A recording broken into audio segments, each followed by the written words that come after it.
Baik, terima kasih. Bismillahirrahmanirrahim. Alhamdulillah, wassalatu wassalamu ala rasulillah, amma ba'd.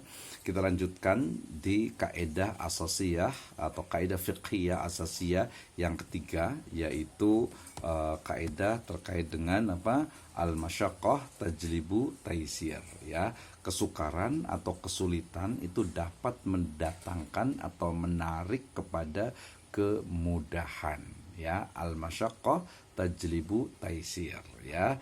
Nah, maknanya pertama kata-kata al-masyaqqah. Ya, al-masyaqqah ini adalah masdar.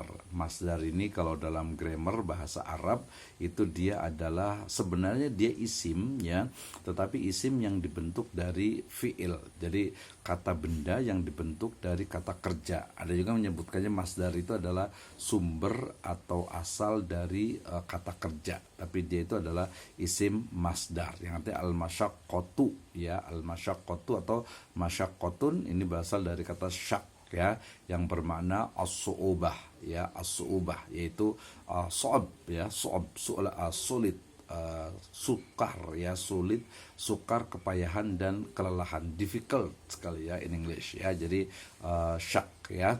Nah, tajlib, al-masyaqqah, tajlib, ya, tajlibu taisir. Tajlib itu adalah fi'il mudhari dari jalbun, ya.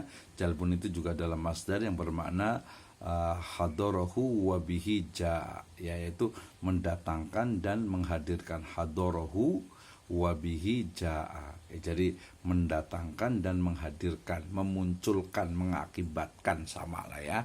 Nah, at-taisir, kemudahan itu adalah yusrun, ya, artinya kelonggaran atau keringanan hukum yang disebabkan karena adanya kesukaran, ya, sebagai pengecualian direksi daripada kaidah dan ketentuan umum. Nah, jadi sekarang kita bicara tentang sebuah kesukaran, kesulitan yang didapatkan, yang didapati, yang kemudian bisa melahirkan, bisa memunculkan, bisa menarik, bisa mendatangkan kepada kemudahan, taisir, ya. Nah, ada perkataan menarik dari Syekh Abdurrahman bin Nasir As-Sa'di, ya. Beliau mengatakan wa min qawaidis syari'ati taisir fi kulli amrin nabahu taksir, ya. Di antara kaidah syariat adalah memberikan kemudahan, yaitu kemudahan ketika datang kesulitan. Ya, jadi kemudahan itu kalau datang itu kesulitan. Nah, di sini ada dua istilah. Kalau tadi menggunakan al-masyaqqah, ya, maka Abdurrahman bin Nasir As-Sa'di ini menggunakan kata-kata usr, ya, usrun, ya, bukan masyaqqah. Kenapa? Karena usr, ya, usr itu, ya, itu makna kesulitan itu bukan peniadaan masyaqqah, ya. Karena masyaqqah itu biasanya merasa berat atau susah, ya. Karena nanti indikator standarnya itu agak-agak berbeda, ya. Kenapa? Karena kalau masyaqqah, ya, kesulitan, kesukaran itu pasti ditemui dalam setiap amalan. Kalau usr itu tidak mesti, ya. Jadi kalau usr itu adalah apa? Sesuatu yang memang betul-betul betul-betul terjadi kesulitan, ya, kesulitan, kesusahan, ya. Sementara kalau masyaqqah itu kesempitan, jadi seolah itu merasa kesempitan. Nah, biasanya kalau kita dalam ibadah, ya, itu sering sekali, ya, biasanya itu apa? Biasanya itu sering sekali seseorang itu ketika ibadah itu, ya, kadang merasa berat, ya, merasa ada muncul kayak masyaqqah. Nah, ini sebenarnya yang dimaksud masyaqqah di sini adalah memang masyaqqah yang sifatnya itu memang memberatkan, ya. Jadi memberatkannya itu bukan yang sifatnya itu subjektif. Misalnya mungkin ada nih, ya, beberapa teman yang bangun pagi itu sholat subuh itu berat banget gitu, ya, matanya itu kayaknya masih nempel terus gitu, ya. Nah, jadi ketika kita bangun sholat subuh, walaupun itu masyaqqah, ya, tapi bukan berarti sholat subuhnya agak siangan, ya, enggak gitu, ya. Walaupun berat, susah gitu, ya, tapi itu harus dilaksanakan, ya, karena itu dia bukan usr, ya, bukan usr, ya. Nah, kenapa? Karena kalau bangun pagi yang berat gitu kan, ya, karena itu memang seperti itu gitu, ya, maka tidak ada Oh, berarti kalau masyakoh kan tadi bilang Pak Brahman Wisnu bilang masyakoh tajlibu taisir, berarti kesulitan, kesusahan, kerepotan itu akan mendatangkan kemudahan. Oh, saya susah banget nih bangun pagi, berarti kan ya boleh dong yang mudah gak siangan. Tidak seperti itu ya, karena kaidah ini utamanya berlaku adalah nanti yang betul-betul usr ya, betul-betul memberatkan, taksir di situ ya, ada unsur-unsur apa, taksir, usr, ain, sin dan roh, apa, asara yu'assiru taksirun ya, taksiron gitu ya. Jadi memang betul-betul berat gitu ya. Tapi kalau kita merasa sholat subuh berat gitu, mungkin ada juga yang sholat berjamaah juga berat juga gitu ya. Ada yang sholat Jumat, puasa apalagi nih, aduh puasa itu kayaknya berat banget gitu ya. Ya memang berat, tapi itu masyakoh, merasa gitu ya. Tapi bukan berarti wah kalau umpamanya berat berarti nggak usah puasa dong gitu ya. Atau mungkin aduh kayaknya meninggalkan riba itu berat banget, kan berarti masyakoh gitu kan, berarti boleh dong ininya gitu. Tidak seperti itu ya, masyakoh ya. Nanti kalau merujuk kepada Syekh Muhammad Syekh Abdurrahman bin Nasir As-Sa'di itu lebih sebenarnya kata-katanya lebih kepada usr, walaupun saya juga akan mengatakan sebenarnya juga sebenarnya apa yang dikatakan oleh Abdurrahman bin Nasir As-Sa'di terkait dengan usr itu juga sama yang dipahami dalam kaidah dari beberapa ulama yang lainnya, itu masyakoh ya, bahwa masyakoh itu ya memang sesuatu yang memang bukan merasa berat, tapi memang faktanya itu berat untuk dilakukan gitu ya. Nah kalau hukum syar'i itu kan dijalankan tuh pasti ada masyakohnya. Misalnya zaman sekarang lagi tren, apa bukan tren, artinya lagi ramai tentang di Palestina gitu kan ya, berarti ya ya kalau ada di sana jihad itu pasti berat gitu kan, nggak mudah. Kemudian mengajak yang ma'ruf juga berat gitu ya, nahi mungkar juga berat juga, sehingga sholat itu masyakoh itu tidak ada patokan. Tapi tadi kembali yang betul bahwa masyakoh dengan usr itu dalam konteks sini adalah sama, yaitu adanya kesulitan, kesusahan, kesukaran ya dalam melakukan amal yang bukan karena subjektivitas dari pelakunya. Nah ini yang disebut dengan klasifikasi kesulitan. Jadi masyakoh ini ada masyakoh yang sifatnya itu daruriyatul wajib ya, artinya kesulitan yang bersifat darurat ya. Ya misalnya tadi kalau tidak makan dia meninggal gitu ya. Nah sementara di situ hanya ada makanan bangkai misalnya, daging khinzir misalnya, atau yang haram lainnya, atau mungkin hanya ada minuman yang khamr gitu ya. Maka jika dia itu meminum, jika dia tidak meminum dia akan meninggal, maka masyakohnya itu menjadi boleh gitu ya, menjadi daruratnya itu diperbolehkan ya, kedaruratannya itu. Tapi dia itu juga hanya untuk agar dia hidup ya, bukan untuk seterusnya nanti ada kaidah turunannya. Jika tidak dilakukan akan meninggal dunia. Jadi itu disebut dengan daruriyatul wajib. Jadi sesuatu yang sebenarnya haram gitu ya, tetapi kalau tidak dilakukan dia meninggal gitu ya, maka dia ada keringanan, ada taisir di situ ya. Al-masyaqqah tajlibu taisir. Oke. Nah, kemudian yang berikutnya kesulitan yang bersifat sebagai kebutuhan, artinya hajiatus sunnah ya. Misalnya ya ini adalah hajiatus sunnah, itu adalah kebutuhan yang sifatnya ya dianjurkan gitu ya, dianjurkan. Misalnya sholat qasar ya, atau jamak ya. Jadi ketika kita dalam perjalanan, misalnya baik itu naik pesawat, naik kereta, mobil ya, atau bus gitu ya, maka kita disunahkan untuk qasar ya. Terutama nanti beberapa riwayat yang menyebutkan itu adalah jaraknya itu antara 60 sampai 80 km. Jadi mungkin yang paling jauh kita ke Bandung ya, dari Bogor atau Jakarta bisa sholat qasar gitu ya, ke Surabaya apalagi ke Cirebon misalnya gitu ya, atau mungkin ke Banten juga gitu ya, itu kita bisa sholat qasar ataupun jamak ya. Jadi sunahnya itu adalah sholat qasar. Qasar itu berarti yang 2 rakaat jadi yang 4 rakaat jadi 2 rakaat, yang 3 tetap lah ya, yang 2 juga tetap gitu ya. Nanti juga bisa dijamak ya, sholat duhur dengan sholat asar, sholat maghrib dengan sholat isya gitu. Kalau subuh tetap gitu ya. Nah demikian juga tidak berpuasa ketika sakit atau dalam perjalanan ya. Ya, jadi kalau orang dalam perjalanan misalnya lagi safar ya boleh dia tidak berpuasa, atau mungkin lagi sakit masa puasa kan nggak mungkin gitu kan ya. Ya jadi dia boleh tidak berpuasa ketika dia itu safar ya. Tapi kalau dia mau puasa ya boleh juga gitu, karena kan hanya sunnah gitu, hanya anjuran ya. Contoh lainnya adalah diperbolehkan seseorang melakukan jual beli secara salam atau istisna Ini langsung ke contohnya ya. Jadi down payment, istisna. Istisna itu kan jual beli pesanan ya. Jadi saya mau bikin rumah nih gitu ya pakai akad istisna. Oke, berarti istisna ya. Berarti dibuatkan. Tapi saya mau beli misalnya komputer gitu ya, tapi pakai salam. Oke, speknya jelas. Nanti saya bayar terlebih dahulu, baru barangnya belakangan. Pesanan itu salam. Istisna tadi bedanya salam dengan istisna adalah kalau salam boleh berasal dari orang lain, dari pihak lain ya, sementara kalau salah istisna itu biasa barang itu adalah diproduksi atau dibuat terlebih dahulu, misalnya menjahit baju gitu ya, membuat rumah, atau membuat berbagai barang-barang yang memang sifatnya itu mungkin sinaah ya, diproduksi gitu ya. Nah demikian juga tadi juga pakai down payment DP ya. Ya, jadi mau beli motor nih ya, beli mobil pakai DP, itu maka diperbolehkan ya, karena itu adanya keperluan, atau mungkin nanti ada dalam hal ekonomi juga ada hukum nanti yang disebut dengan kolateral gitu ya, hukum jaminan ya. Hukum jaminan misalnya kalau umpamanya misalnya orang mau utang di bank, dia biasa pakai jaminan. Jaminannya ini sebenarnya untuk apa nih? Ya karena memang adanya nanti kebutuhan gitu ya, terutama nanti dari pihak bank ya. Pihak bank ketika dia nagih kemudian ternyata memang sudah tidak mampu, kan berarti dia bisa ada jaminan itu bisa digunakan gitu ya. Farihanun makbudoh di Al-Baqarah 283 tentang jaminan atau rohan atau gadai ya. Kemudian yang ketiga, kesulitan bersifat biasa, normal ya.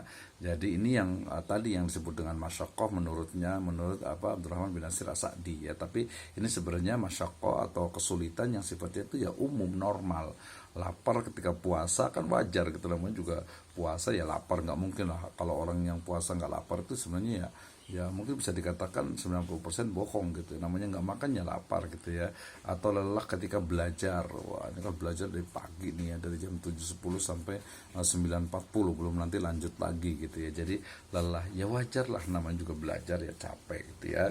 Kemudian ngantuk ketika masuk kelas misalnya, ya kan, termasuk juga di sini kan. Assalamualaikum warahmatullahi wabarakatuh. Nah ketika misalnya lagi belajar ngantuk ya wajar juga sih, namanya juga belajar ya, ngantuk lah ya. Bisa, makanya nanti bisa ngopi, minum makan permen gitu ya, atau yang lainnya. Atau kepanasan ketika memakai kerudung yang akhwat misalnya pakai hijab, kepanasan ya sebenarnya wajar juga sih itu, tapi itu yang normal gitu ya, kita bisa atasi tentu saja gitu ya. Nah kesulitan seperti ini tidak bisa dijadikan dalih atau dalil untuk mendapatkan keringanan, sebab hal itu lumrah gitu ya. Waduh saya kan kalau puasa lapar, ya wajar lah gitu.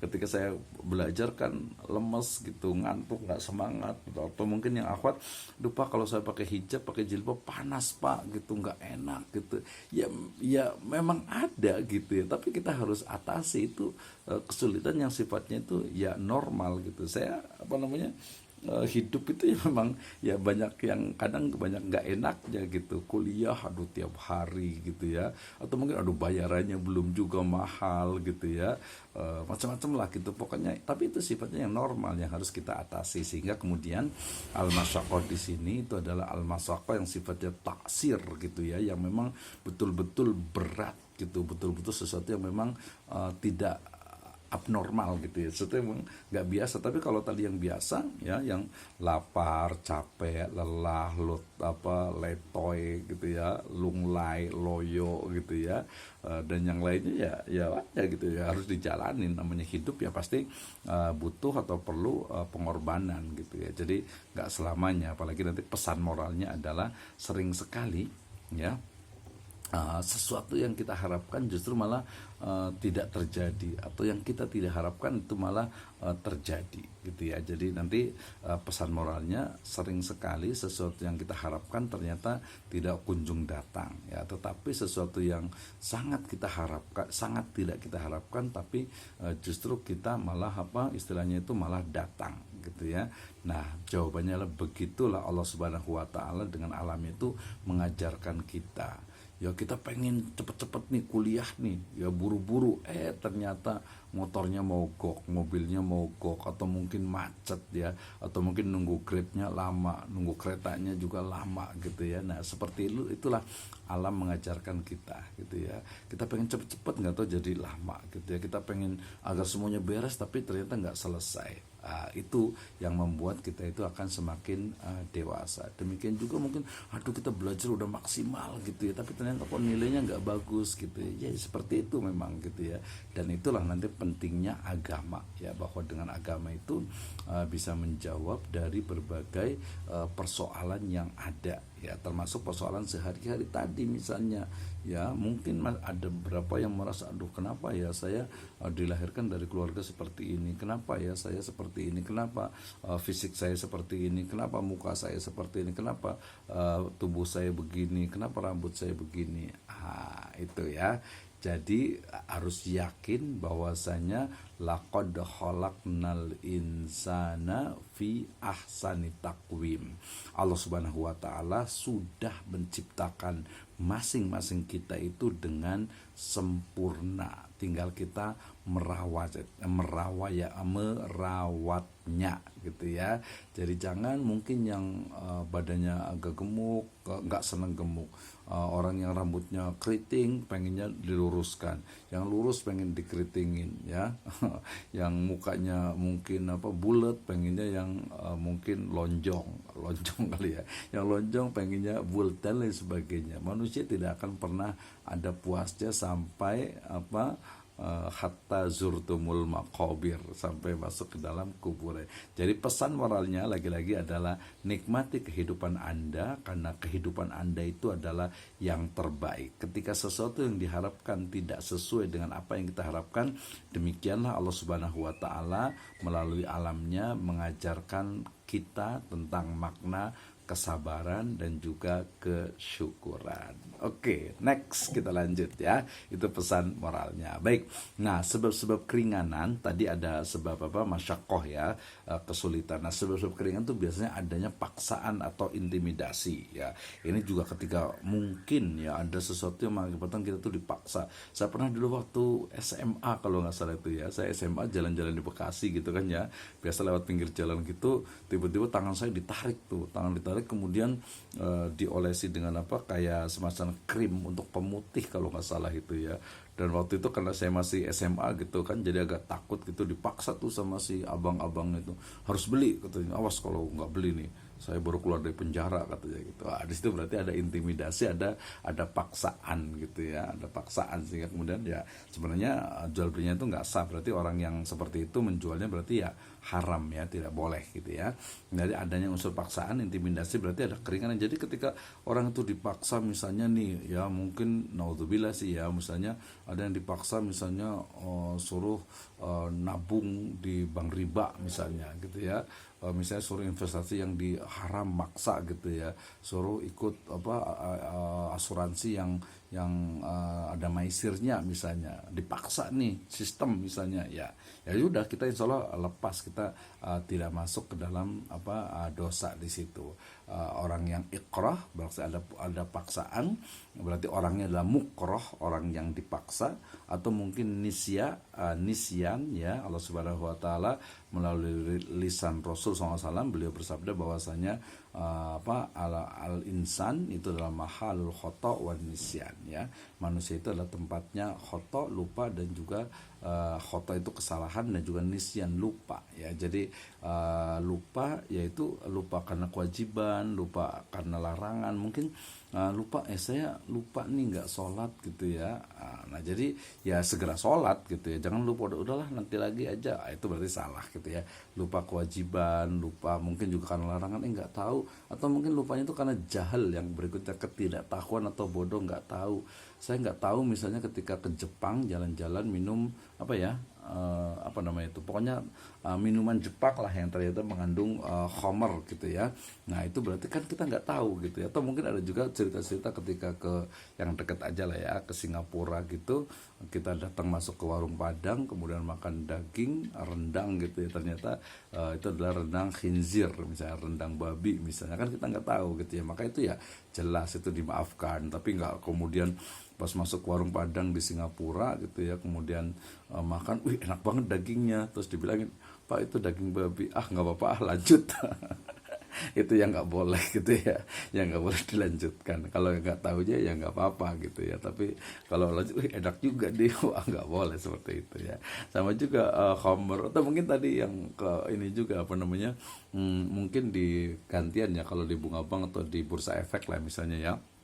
Wah, saya investasi di satu pasar modal ya, satu apa sahamnya, wih kayaknya apa namanya, sahamnya udah tahu ini saham misalnya Bank Ribawi misalnya, atau mungkin saham-saham yang tidak masuk ke dalam misalnya daftar indeks syariah misalnya JII ataupun Jakarta Islamic Index, ataupun juga mungkin apa saham syariah Indonesia misalnya.